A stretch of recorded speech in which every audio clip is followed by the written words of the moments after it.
Mis padres me dijeron que era una decepción. Meses después, asistieron a la inauguración de un negocio sin saber que era mío. Cuando subí al escenario, todos dejaron de aplaudir. No sé muy bien cómo empezar a sacar esto del pecho, pero cada vez que cierro los ojos, escucho la misma frase como un eco grabado en lo más profundo de mi cabeza: eres una decepción. No es que me lo hayan dicho una vez ni dos, sino tantas veces, de tantas formas distintas, que se convirtió en una especie de segundo nombre para mí.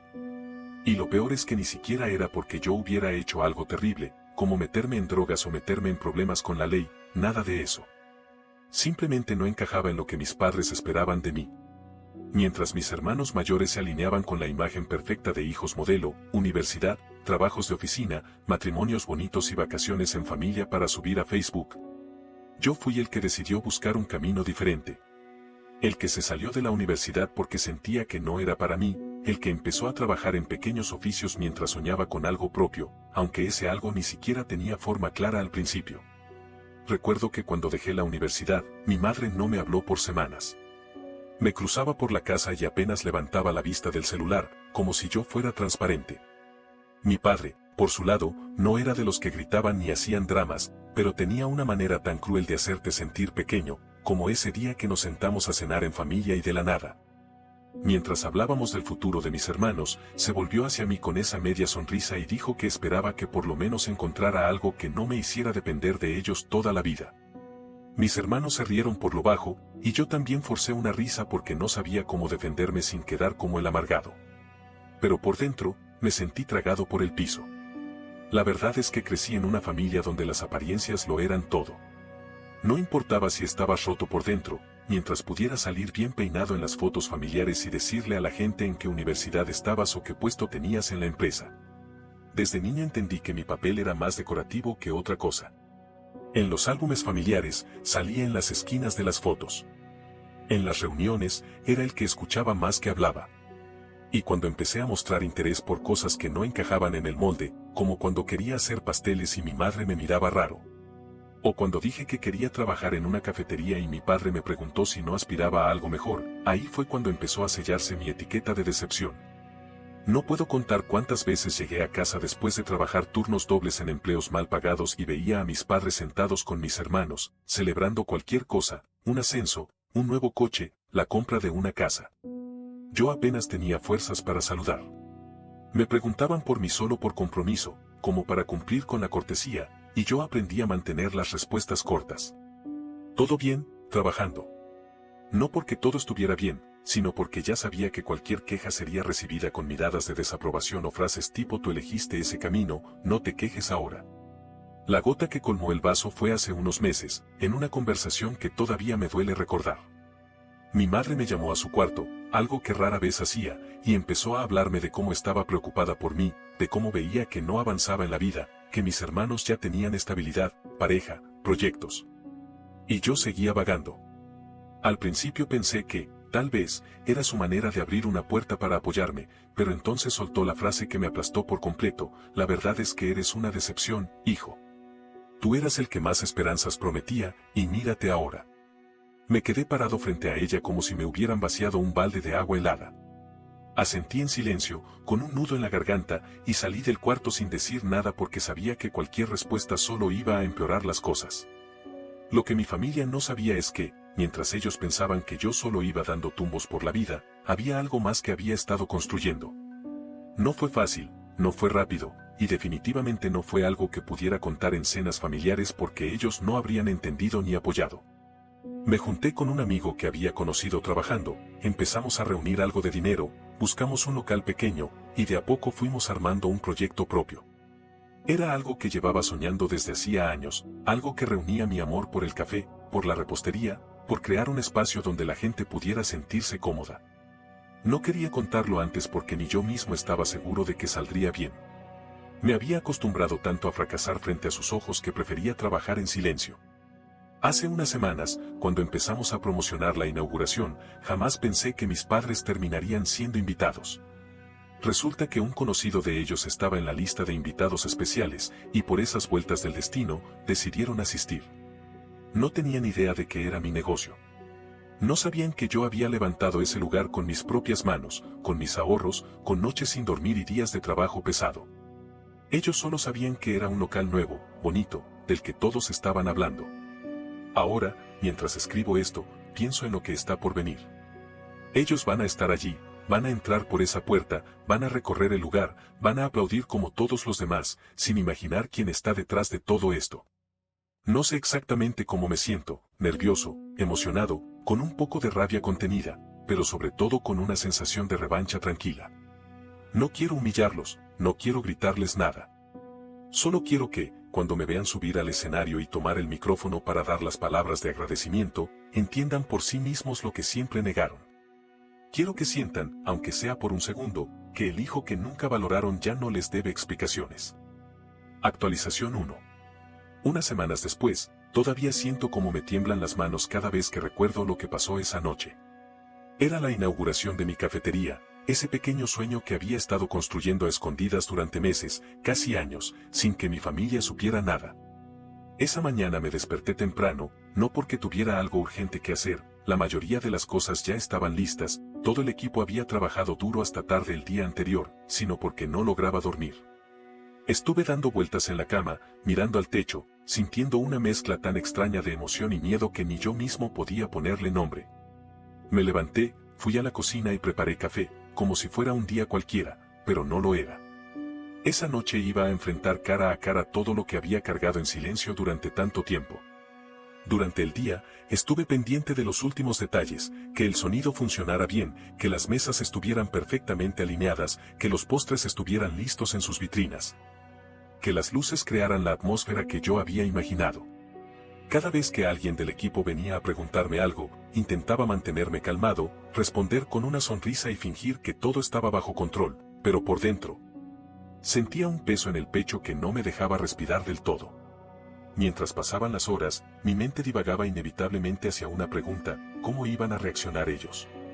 ¿Qué cara pondrían mis padres cuando descubrieran que ese lugar, del que hablaban con tanto entusiasmo porque lo habían visto en redes o porque sus amigos les habían hablado de él, era mío? Cuando empezó a llegar la gente, me quedé detrás del área del personal, mirando discretamente por una puerta entreabierta.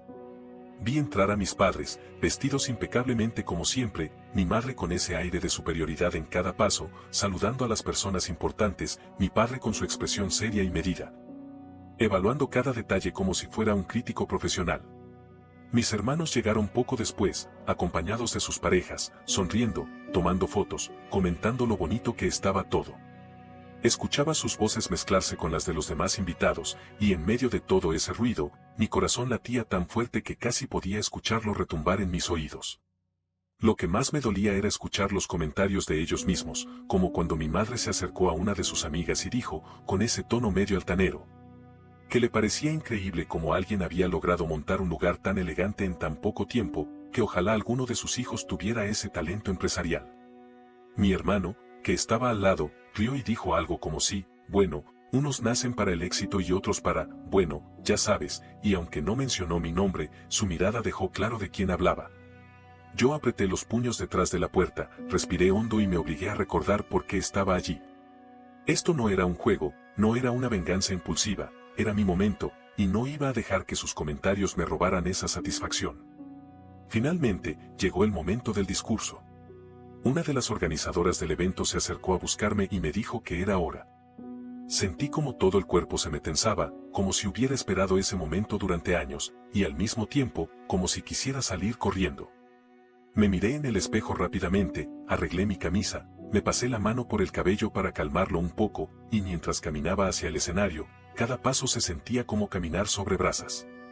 Subí las pequeñas escaleras, escuché los aplausos generales del público, y mientras tomaba el micrófono, sentí que el aire a mi alrededor se volvía más espeso. Al principio, cuando empecé a hablar, las palabras me salieron un poco temblorosas, pero poco a poco fui tomando control. Hablé del proyecto, del equipo que había trabajado incansablemente, de los pequeños comienzos, de las veces que pensé que no lo lograría, de los días en los que dudé de mí mismo. Y fue en ese punto, cuando mencioné mi nombre completo para presentarme oficialmente, que noté el cambio en la sala. Vi claramente cómo mi madre abrió los ojos como platos, cómo mi padre se tensó en la silla, cómo mis hermanos dejaron de murmurar entre ellos. Las personas a su alrededor seguían aplaudiendo, sonriendo, algunos incluso grabando videos con sus celulares, pero ellos se quedaron congelados, como si de repente alguien les hubiera quitado el piso bajo los pies. Yo seguí hablando, manteniendo la voz firme, agradeciendo a quienes me habían apoyado de verdad, a mi socio, a mis amigos, a los proveedores locales que creyeron en mí desde el principio. Cada palabra era como una aguja que sabía que ellos entendían, aunque nadie más captara las indirectas.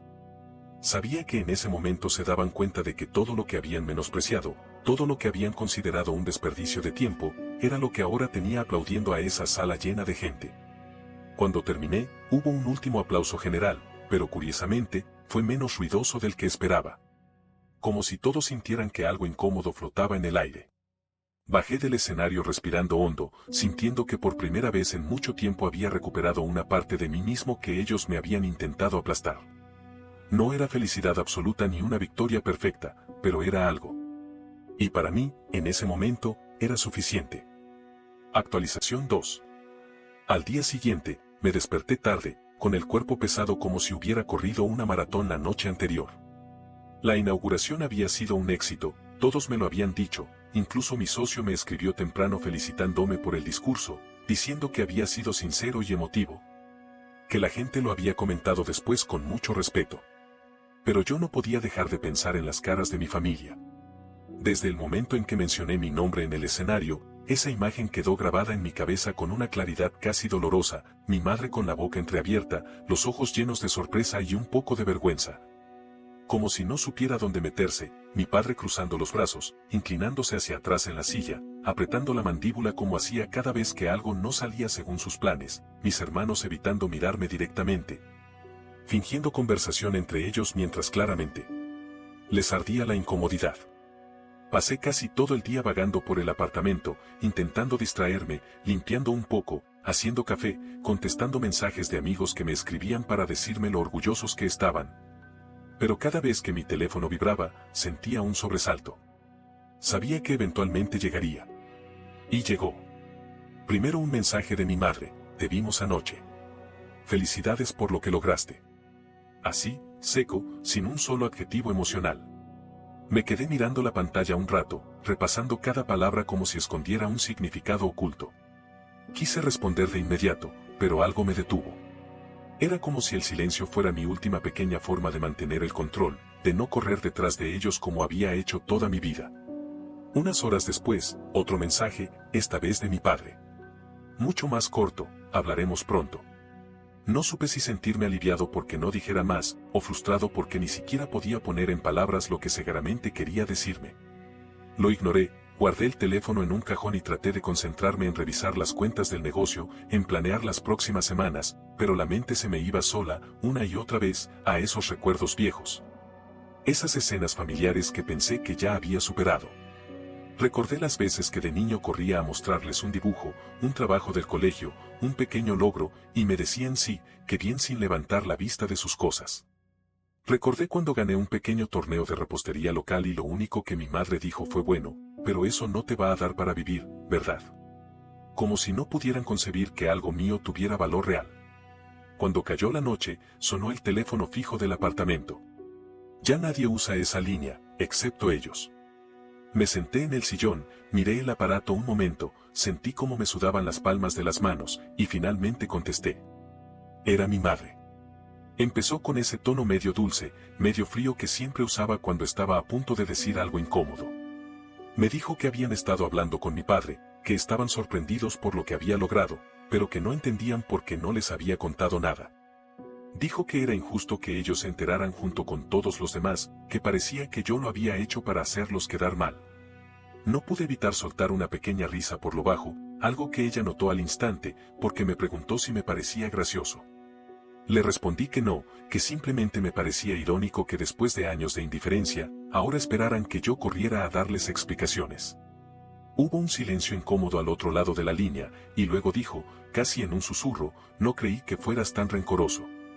Corté la llamada poco después, diciendo que estaba cansado, que teníamos mucho trabajo al día siguiente.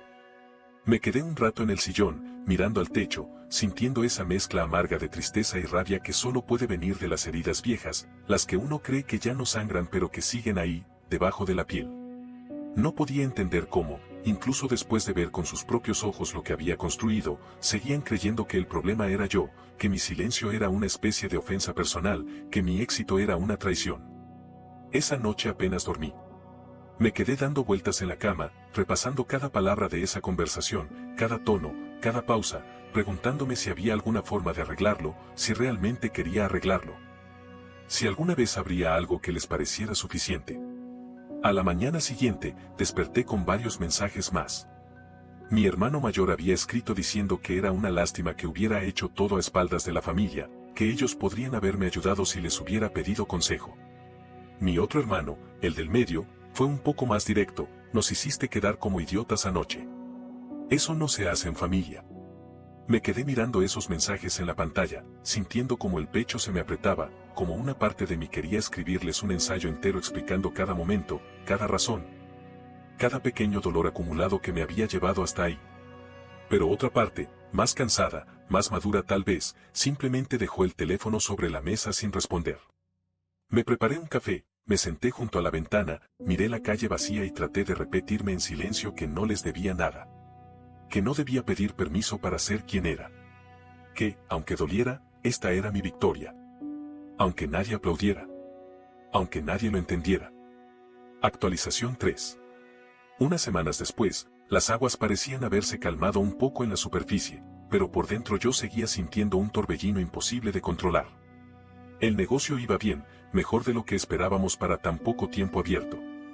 Los clientes regresaban, las reseñas eran buenas, y cada día me sentía más orgulloso del espacio que habíamos creado. Sin embargo, por más que intentara concentrarme en eso, cada noche, al apagar las luces del local, el mismo pensamiento me perseguía: ¿por qué todo lo relacionado con mi familia seguía doliendo tanto? No importa cuánto éxito lograra, no importa cuántas personas me valoraran afuera, siempre había esa voz pequeña en mi cabeza, la que me recordaba que en casa, en ese núcleo que me había formado, yo seguía siendo una decepción. Un día, al salir del trabajo, revisé el teléfono y vi varias llamadas perdidas de mi madre. Me detuve en la calle, con el frío de la noche calándome los huesos, mirando la pantalla, dudando si devolver la llamada o no. Decidí que no quería lidiar con eso justo en ese momento y lo pospuse hasta llegar al apartamento. Cuando por fin la llamé, ella contestó rápido, casi como si estuviera esperando al lado del teléfono. Empezó preguntándome cómo estaba, si estaba comiendo bien, si necesitaba algo. Era tan extraño escuchar ese tono de voz, uno que rara vez usaba conmigo, que casi me hizo dudar de si estaba hablando con la persona correcta. Después de unos minutos de charla, fue soltando poco a poco el verdadero motivo de la llamada. Me dijo que mi padre estaba molesto, que sentía que lo había dejado en ridículo frente a conocidos, que algunos le habían hecho comentarios sobre la sorpresa de la inauguración. Como si él fuera un padre ausente que no sabía nada de sus propios hijos. Mi madre me dijo que ellos no querían pelear, que querían arreglar las cosas, pero que sentían que yo los había excluido de un momento importante. La rabia me subió lentamente por el pecho. Le dije, tratando de mantener la calma, que ellos me habían excluido de cada momento importante durante años. Que nunca se habían interesado por mis proyectos, mis sueños, mis intentos fallidos, mis pequeñas victorias. Que cuando necesitaba apoyo, no estuvieron ahí, y que ahora no podían pretender aparecer solo para la foto del éxito. Mi madre hizo silencio al otro lado de la línea, y después suspiró. Me dijo que entendía, pero que la familia siempre debía estar por encima de esas cosas. Esa frase me golpeó con una mezcla de tristeza y amargura. ¿Por encima de qué cosas? ¿Por encima del dolor, del abandono emocional, de las palabras que me aplastaron durante años?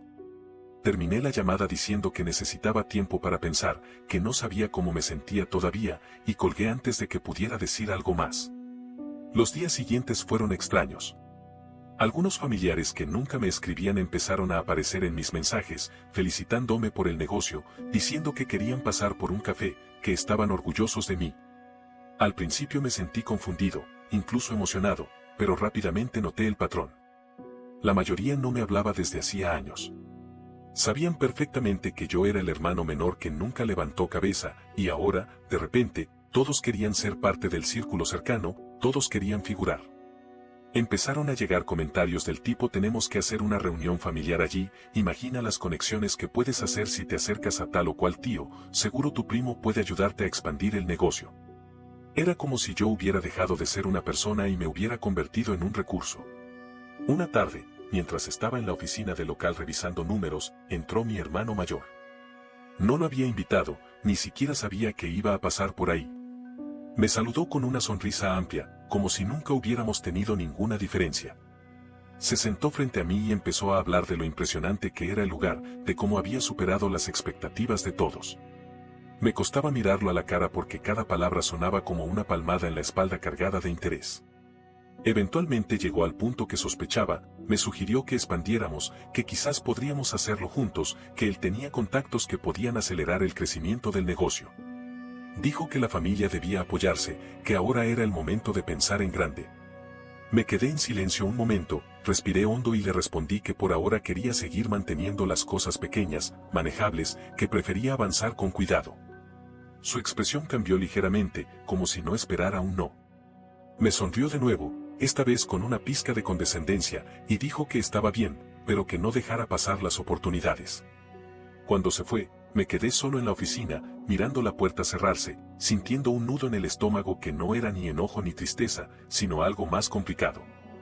Esa noche, al volver a casa, me miré al espejo por mucho tiempo. Me pregunté si alguna vez iba a dejar de buscar su aprobación, si alguna vez iba a poder ver mi propio éxito sin medirlo contra lo que ellos pensaran. Me di cuenta de que, aunque había tomado control de mi vida en muchos aspectos, todavía quedaban cadenas emocionales que me costaba romper. No sabía si algún día lograría soltarlas por completo, pero esa noche, mientras me acostaba y cerraba los ojos, me prometí al menos intentar dejar de vivir esperando que ellos validaran mi valor. Porque, al final del día, yo sabía que había llegado hasta allí solo, y que, aunque me rodearan ahora por interés, la verdadera victoria estaba en mantenerme firme en lo que había construido con mis propias manos. Actualización 4. Un mes después, empecé a notar algo que me incomodaba más de lo que quería admitir. La narrativa alrededor de mí, la manera en que la familia hablaba de mí, estaba cambiando, pero no de la forma que yo esperaba o deseaba.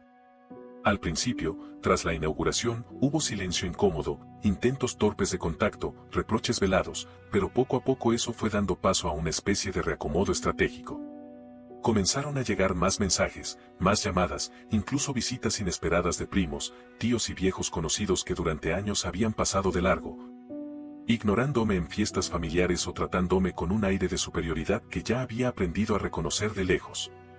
Ahora, todos querían saber más, todos querían reconectar, todos querían mostrar interés en mi vida, pero no podía dejar de sentir que detrás de esas sonrisas, de esas palabras amables, había algo frío. Algo que no terminaba de cuadrar. Recuerdo una tarde en particular, cuando mi madre me llamó para invitarme a un almuerzo familiar. Me dijo que hacía mucho no nos reuníamos todos, que mi abuela quería verme, que era una oportunidad para limar asperezas. Durante un momento, casi caí en la tentación de emocionarme. Casi imaginé que finalmente estaban interesados en mí, que querían de verdad acercarse, pero algo en su tono, en la forma en que lo dijo, me hizo mantenerme alerta. Aún así, acepté. Me dije a mí mismo que sería bueno, que tal vez necesitaba cerrar heridas, que podría soportar un par de horas incómodas por el bien de mantener una mínima relación.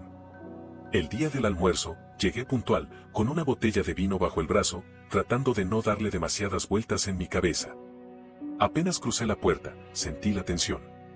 Mi madre me recibió con una sonrisa grande, demasiado grande, y me abrazó con fuerza, como si quisiera hacerme olvidar todo lo que había pasado antes. Mi padre me estrechó la mano, serio pero correcto, y mis hermanos me saludaron con palmaditas en la espalda, esas que se sienten más como un trámite que como un gesto real. Durante el almuerzo, intenté mantenerme relajado, sonreír, responder preguntas, pero no podía ignorar cómo todos, de alguna manera, llevaban la conversación hacia lo mismo, el negocio. Mis tíos querían saber si pensaba abrir otra sucursal, mis primos me preguntaban si necesitaba a alguien para manejar redes sociales, uno de mis hermanos incluso deslizó la idea de hacer una sociedad para expandir la marca. Me quedé en silencio un momento, mirando alrededor, escuchando cómo hablaban de mí en tercera persona, como si yo no estuviera sentado allí. Mi abuela, que era la única que parecía genuinamente emocionada de verme, intentaba preguntarme sobre mi salud, sobre si estaba comiendo bien, si descansaba, pero esas preguntas se perdían entre las voces de los demás. Fue en ese momento que me di cuenta de algo que me dolió más de lo que esperaba, no era yo el que les interesaba, era lo que había logrado. No era el hijo, el hermano, el nieto, Era el dueño del lugar de moda, el emprendedor exitoso, el nombre que ahora podían mencionar frente a amigos y conocidos para presumir. Cuando terminó el almuerzo y me despedí, caminé hasta el auto sintiéndome vacío, como si todo el esfuerzo, todos los años de trabajo, se redujeran a un trofeo familiar, a una ficha más en su tablero social. Esa noche, al llegar a casa, me senté frente al computador y abrí una hoja en blanco. Empecé a escribir cosas sueltas, pensamientos, emociones, frases que me daban vueltas en la cabeza. Me di cuenta de que, aunque había trabajado muy duro para construir algo mío, seguía atrapado en viejas heridas, en viejas dinámicas, en una necesidad profunda de aprobación que no sabía cómo arrancarme de encima. Me sentí agotado, no por el trabajo físico, sino por el peso emocional que seguía cargando, por la sensación constante de que, aunque lo lograra todo, nunca sería suficiente para ellos, al menos no como persona. Solo como imagen, como resultado. A los pocos días, mi madre volvió a llamarme. Esta vez, su tono era más directo. Me dijo que había escuchado que planeábamos hacer una renovación en el local, que tal vez era buen momento para involucrar a la familia, para hacer una inversión conjunta, que eso podía ayudarnos a crecer más rápido. La escuché en silencio, dejando que hablara, sintiendo como cada palabra me pesaba en el pecho. Cuando terminó, le dije, con voz tranquila, que por ahora prefería mantener las cosas simples, que apreciaba la oferta, pero que estaba bien así. Ella hizo una pausa, luego soltó un suspiro y dijo que esperaba que yo no siguiera cargando viejos rencores, que lo único que querían era ayudarme. Esa frase me golpeó como un ladrillo. Viejos rencores. Como si todo lo que había pasado antes, como si todos los años de indiferencia, de palabras duras, de desprecio velado, pudieran reducirse a eso, un rencor mío, un problema mío. Colgué la llamada con un nudo en la garganta, me serví un café, me senté en el sofá y me quedé allí, mirando la pared, intentando entender por qué seguía esperando que lo vieran, que lo reconocieran, que lo entendieran. Sabía, en el fondo, que ellos no iban a cambiar, que sus intentos de acercamiento no eran por amor, sino por conveniencia, por interés. Y aún así, dolía. Porque, al final, uno nunca deja de ser ese niño que alguna vez quiso que sus padres lo miraran con orgullo genuino. Porque el dolor no desaparece solo porque uno construye algo propio. Porque hay heridas que siguen doliendo, incluso cuando la vida afuera te sonríe. Actualización final. Meses después, me encuentro escribiendo esto en una noche tranquila, sentado solo en la cafetería después de cerrar, cuando todo está en silencio y solo quedan las luces suaves encendidas. Esas que siempre quise que dieran un ambiente cálido incluso cuando el local estuviera vacío. Ha pasado suficiente tiempo desde la inauguración como para que las emociones iniciales se hayan asentado, como para que yo haya tenido que enfrentarme no solo a mi familia, sino a mí mismo. Y darme cuenta de cosas que no quería mirar de frente. El negocio sigue creciendo, hemos contratado más personal, tenemos una clientela fiel, e incluso hemos sido invitados a participar en algunos eventos locales. Desde afuera, cualquiera diría que todo marcha perfecto, que logré lo que quería, que finalmente estoy donde siempre soñé estar. Pero por dentro, las cosas son mucho más complicadas de lo que nunca me animé a contarle a nadie. Después de ese almuerzo familiar, después de esas llamadas llenas de ofertas de inversión disfrazadas de apoyo, empecé a poner límites. No fue sencillo. Cada vez que rechazaba una propuesta, cada vez que respondía con un prefiero manejarlo solo o un gracias, pero estoy bien por ahora, sentía esa pequeña punzada de culpa. Ese eco interno que me decía que estaba siendo ingrato, que estaba empujando lejos a mi propia familia. Pero luego me recordaba todo lo que había pasado antes, todas las veces que me dejaron solo cuando más los necesitaba, todas las veces que se rieron de mis sueños, que minimizaron mis esfuerzos. Que me etiquetaron como una decepción sin molestarse siquiera en mirar quién era yo de verdad. Era un ciclo extraño, uno que me desgastaba emocionalmente, pero que, poco a poco, me enseñó a reconocer que esa culpa no era mía, que no tenía por qué cargarla como una mochila invisible cada día. Hubo un momento, hace apenas unas semanas, que marcó para mí un antes y un después. Mi padre me llamó, algo que casi nunca hace directamente. Me preguntó si podía pasar por el negocio a conversar, como padre e hijo, dijo. Acepté, no porque esperara mucho, sino porque sentía que tal vez necesitaba cerrar algo, ponerle palabras a lo que había quedado en el aire durante tantos años. Cuando llegó, lo recibí en una de las mesas al fondo, lejos del ruido, cuando ya casi no quedaban clientes.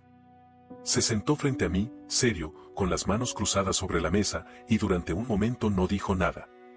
Finalmente, me miró y soltó, sin rodeos, que no entendía por qué lo mantenía tan al margen de todo, por qué no lo había hecho partícipe, por qué sentía que tenía que probarles algo a todos.